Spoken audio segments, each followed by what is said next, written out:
Hey my busy bees, welcome back to another episode of Snapped in Skincare, or otherwise known as Clean Skin, Dirty Deeds. So, this week we are moving on to episode 3, which covers Dr. Clara Harris, who was the woman who used her Mercedes-Benz to run down and get revenge on her husband who was having an affair with his mistress. So if y'all want to hear all the tea about how this whole thing went down, y'all, stay tuned.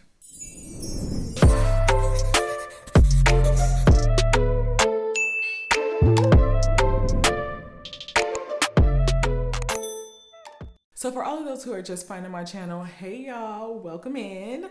And for those of you who have already been watching my channel and following me on other platforms as well, welcome back. Missed you sis, missed you sir.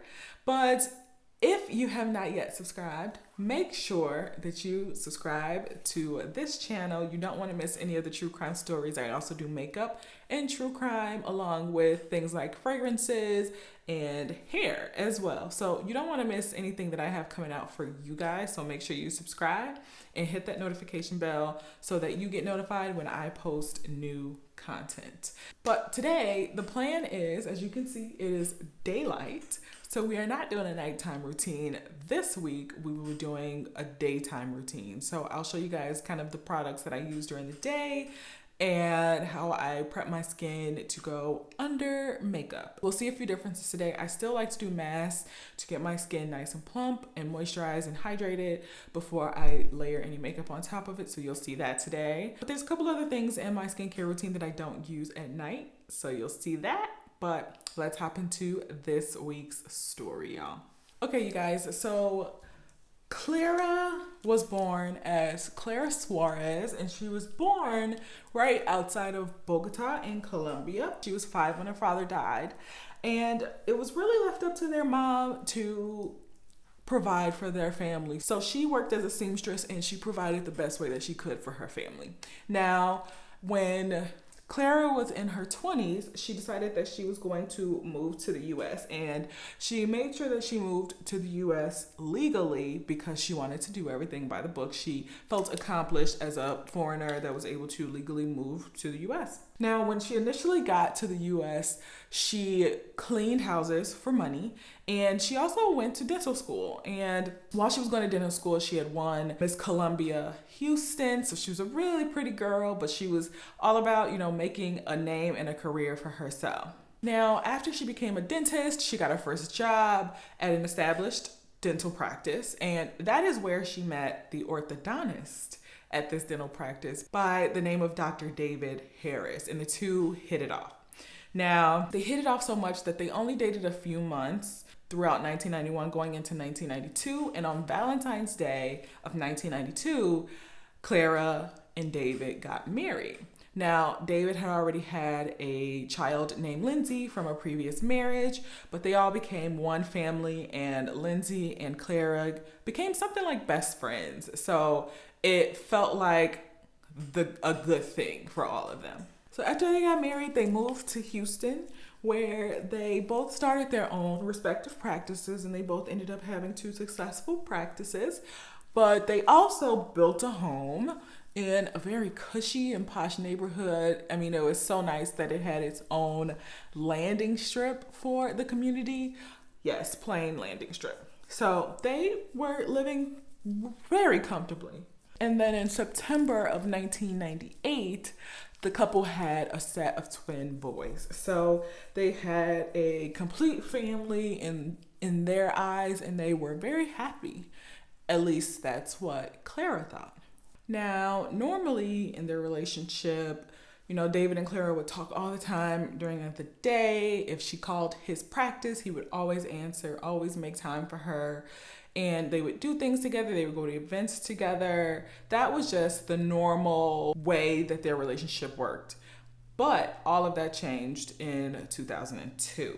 Around the spring of 2002, David started to work out pretty vigorously. Now, not only did David start working out, he also stopped answering Clara's calls when she would call him at work. He stopped going to events with her, with friends. She would kind of just show up on her own and would be, left to make an excuse for him. Oh, he's golfing. But sis, it's 11 o'clock at night. They can't see on the golf course right now. So what kind of golfing he doing? That's the kind of thing that she had to start dealing with. And he had also hired a woman by the name of Gail Bridges. Now, Miss Gail was one of those women that just kind of was like head over heels, would do anything for her, employer at the time. He was supposed to be just her employer. But y'all know where this is going to go. He hires Gail, and instantly Clara knew something was not right. It just fell off. So she confronted him and she asked him, what's up? What's happening? You ain't answering my calls. You ain't going nowhere with me. I got a cover for you. And, every time I come check on you or call you in your office, Miss Gail, she giving me the side eye. What's the issue? So eventually, after she asked him, he confessed and said, yes, I'm having an affair with my secretary. So typical of men in like the business world to have an affair with the secretary. Like, you couldn't be more predictable. She says, okay, you want to have an affair with the secretary, you just let me know because I'm fine with the divorce.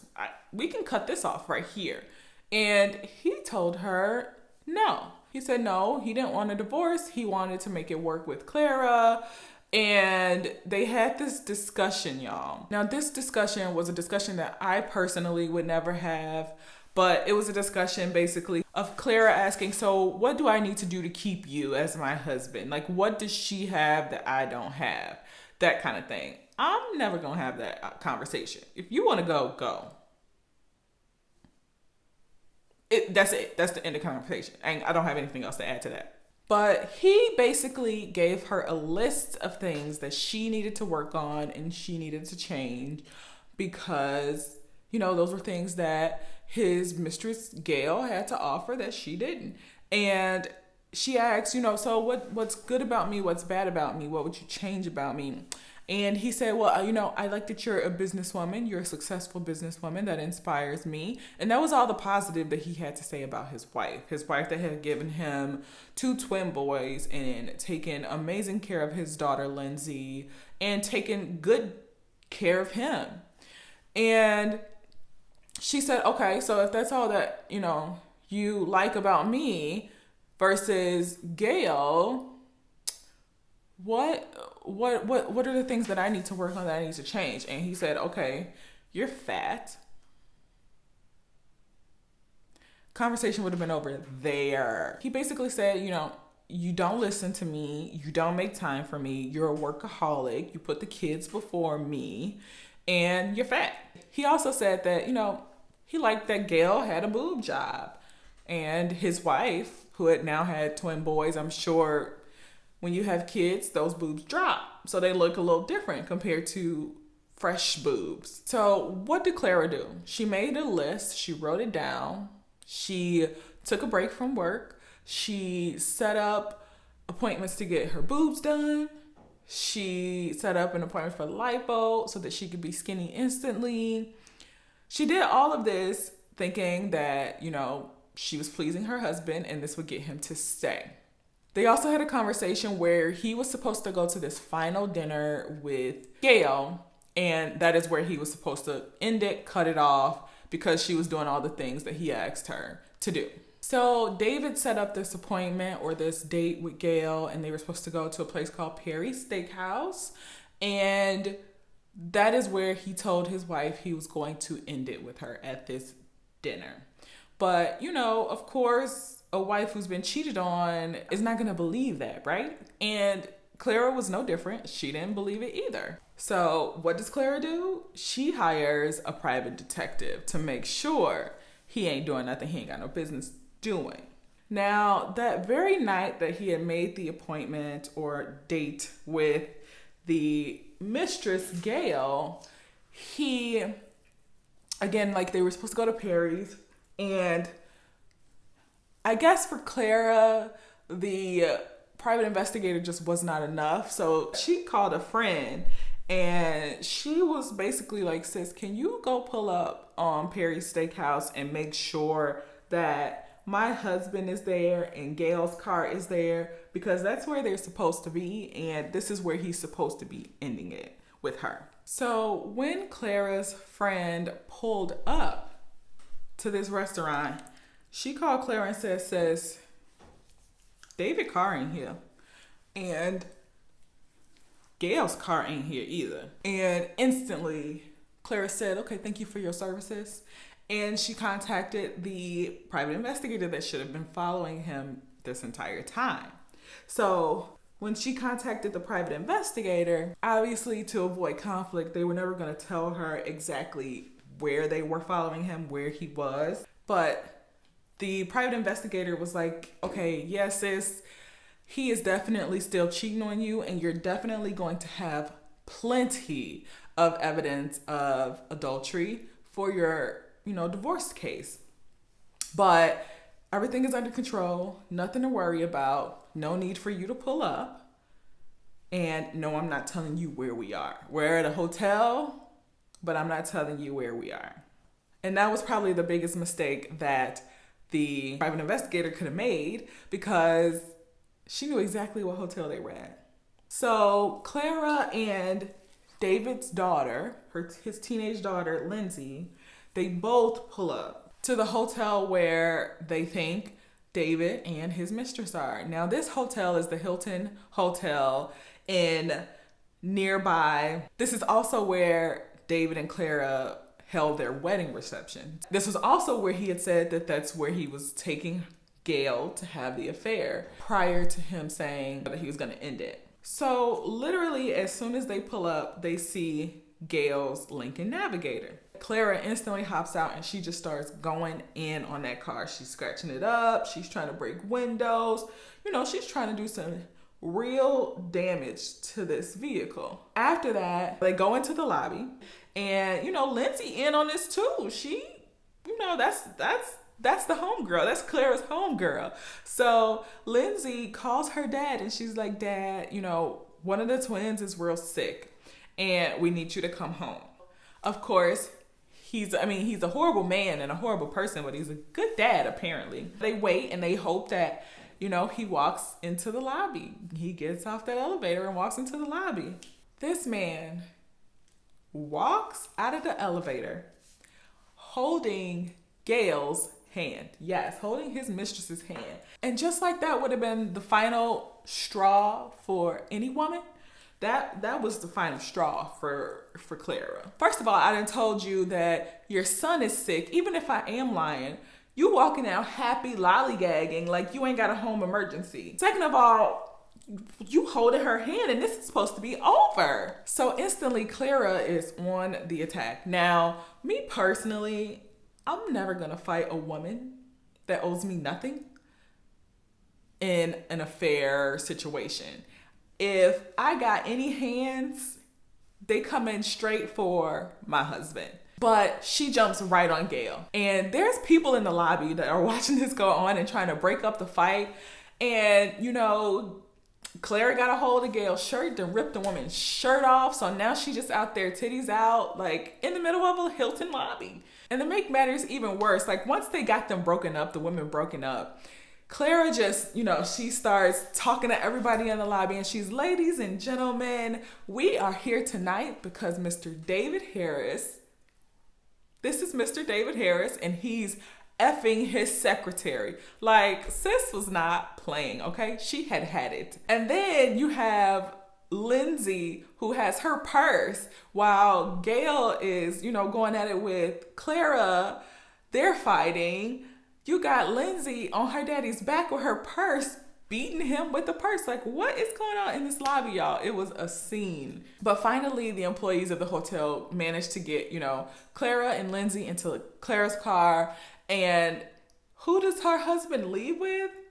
Not her. He goes and he gets in the car with Gail, or he attempts to get into the car with Gail. And that, you've already, hit her threshold. And then on top of that, you're going to go get in the car with Gail? did you think that any of this was going to end well? I'm sure we didn't think that it was going to end the way that it did, but you couldn't have thought that it was going to end well in any way. So Clara gets into her car and Lindsay gets in and she sees, her husband standing at Gail's car, about to get in, trying to console Gail. And she says to Lindsay, I'm gonna hit him. And I'm sure Lindsay had no awareness, no clue that any of this was coming when she hopped into the car with Clara, her stepmother slash, best friend. I'm sure she didn't think it was gonna come to this. But she goes right at David, who's standing outside of that Lincoln Navigator, and she hits him so hard with her Mercedes-Benz that he flies 25 feet away from where he was originally standing. But she wasn't done. She hit him. His body is laying there in the parking lot, and there's like a roundabout in the parking lot. This woman circles, and you see her hit a bump. Every time she goes around, she hits a bump. And she went around at least 2 or 3 times after the initial impact of hitting him the first time. And she just kept running him over with her car. And then once she gets out of her car, she approaches David, who's on the ground, clearly dying.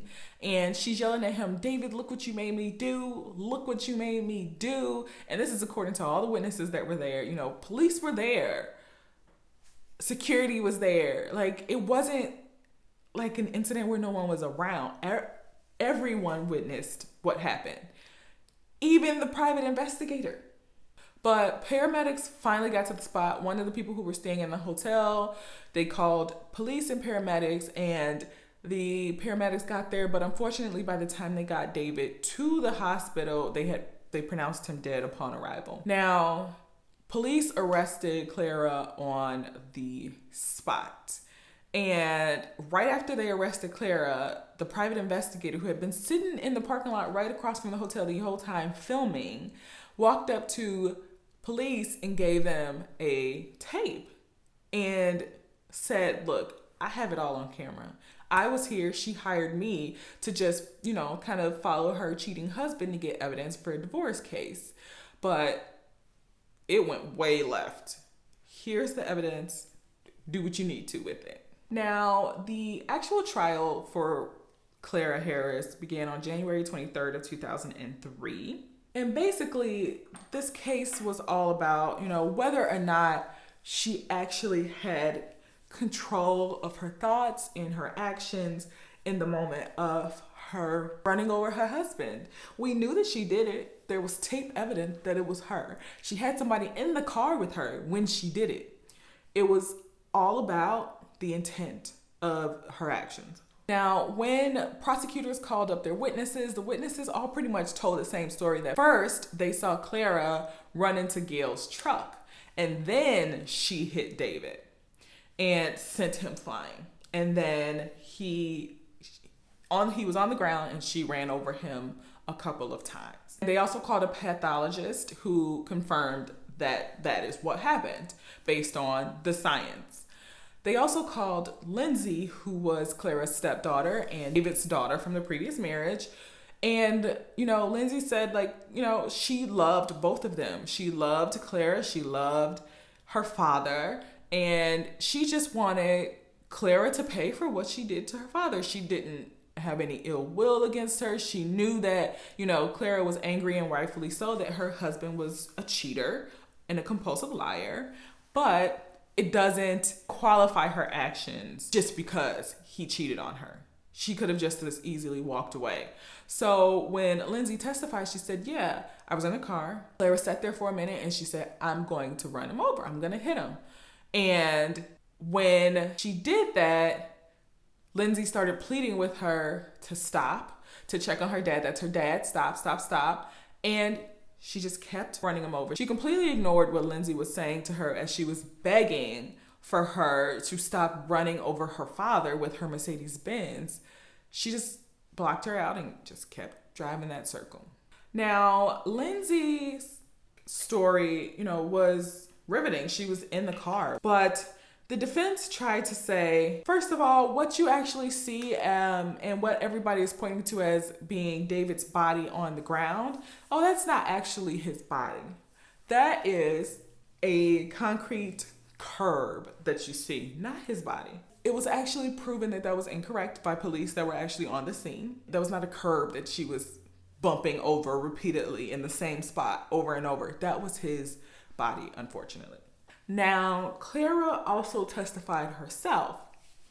And when she testified, she said, after I ran into the car, being Gail's car or truck, I went black. She said that she was only trying to hit the truck to stop the truck from leaving with her husband in it. And that was her only intention. After that, she doesn't remember anything. She went completely black. So her defense actually argued that her actions were due to sudden passion. Now, sudden passion is basically saying that it was a crime of passion. In the heat of the moment, she was so filled with rage and she was so angry that she couldn't think straight and she was not in control of her own actions because in that moment, she was just so angry and passionate about what was going on. They also say, that she was traumatized by everything that was happening, which is understandable to be, told that you're not this, you're not this, you're not this, like my mistress. And if you want to keep me, you need to do those same things. And then you go and do it against probably her will because she seemed like a very strong woman. So to go and do these things just to keep a man and he still go back to his mistress, that's hurtful. That's traumatizing. I'm not gonna lie. That would be hard to take. Not so hard that I would be running somebody over with my car, but it would be a hard thing to take. But either way, the jury really wasn't going for that. I only hit him once. I blacked out. Wasn't really going for any of that. The trial itself lasted for about 3 weeks. And once the trial was completed, the jurors went to deliberate. It took them 8 hours. They found her guilty of first-degree murder. What was more difficult for the jury was to decide whether it was a crime of passion or sudden passion, as they call it in Texas, or not. Now, if it was sudden passion, then she could get off with something as light as probation. And, the toughest penalty for sudden passion was 20 years, I believe. So they really struggled with determining, what was sudden passion, what wasn't sudden passion, and where does the actual event start? Does the event that causes sudden passion start the moment that she finds out that he's not at the steakhouse? Is it the moment that she finds out that they're at a hotel together? Is it the moment that they walk out of that elevator, David and Gail holding hands? Or is it the moment where she sees him following Gail to Gail's car instead of coming home with his family? So I think the jury kind of finally came to a consensus and agreed that, okay, the moment of passion starts when he decides that he's going to get in the car with Gail. That is where that sudden passion starts. That's where the event that could cause sudden passion starts. So based on that, is this something that was premeditated? Or was this something that was caused by sudden passion? So the jury decided that it was, in fact, sudden passion. She didn't really have time to premeditate the running him over with the car. She had literally just gotten in the car, seen him over there in his mistress's vehicle, and snapped. Now, she still ended up getting the toughest sentence possible with sudden passion in play, and that was 20 years in prison. Now, she was denied parole twice, and finally in November of 2017, she was finally granted parole. So at this point, she had served about, 14 years or so of her sentence, and she was finally granted parole. So on May 11th of 2018, she was actually released from prison. And she'll be on probation. She'll be monitored up until 2023. So she's a free woman. She made a lot of decisions that I would not have made, but nonetheless, that's a tough pill to swallow. She had to swallow a bottle of those pills. That was difficult. For me, this story was really interesting, really shocking. The aspect of crime of passion or sudden passion, you don't see a lot of cases where they successfully use that logic as the reason why a crime was committed. So this was one of those cases where it did work for the jurors. But yeah, so that is the story of Clara Harris, Dr. Clara Harris, and how she used her Mercedes-Benz to mow down her husband with his daughter inside the car. I hope you guys enjoyed my daytime skincare routine. Like I said before, it's a little bit different where I use a lot more daytime things. So for instance, I use this Earth Harbor Helios and ampule. It's their anti-pollution youth ampule. So I use it before I go out in the sun, in the environment, just outside. It protects all of those pollutants from getting into my skin.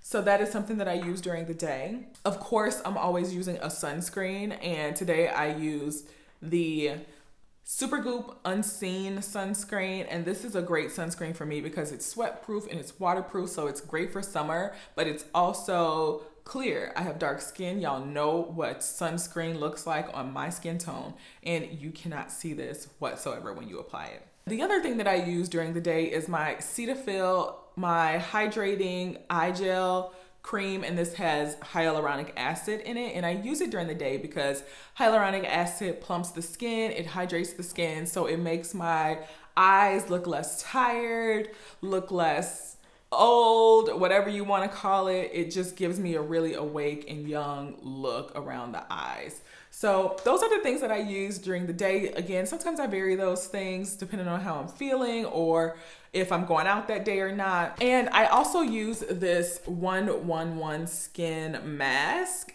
And this is their Rose Gold Facial Brightening Treatment Mask. It says it has 24 karat gold in it to enhance and brighten the skin and even the skin tone, but it helps with fine lines and wrinkles. Basically, it helps to, again, plump the skin before I apply any makeup, or if I'm going out barefaced, it keeps my skin plump so it doesn't look dehydrated. It looks younger, fuller skin.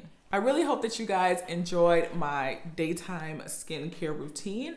I also hope that you enjoyed today's installment of Clean Skin Dirty Deeds. But otherwise, you guys, if you have not subscribed already, you better make sure you subscribe because you don't want to miss any more episodes of Clean Skin Dirty Deeds or True Crime and Makeup or any of the other videos that I do on this channel. Make sure you stay informed by me. But other than that, you guys, it's been so fun. It's been real. So until next time, I love you guys. Bye.